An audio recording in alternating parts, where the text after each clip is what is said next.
an MSME.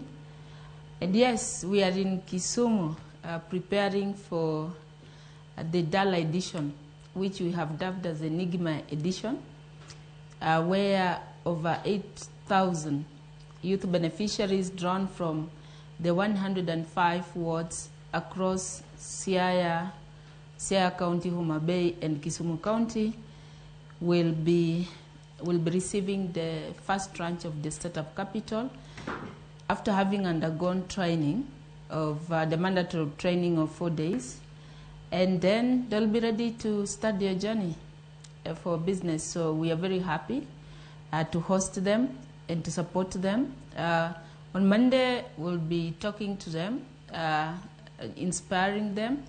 It will be very high-level mentorship session with His Excellency the President. As we know, he's also a business person who rose from humble beginning. So it will be a good session with our young people as they prepare to take off.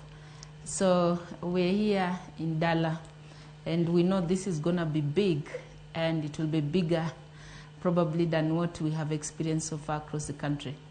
Thank you so much, Susan. I know people are really waiting for the phase 3.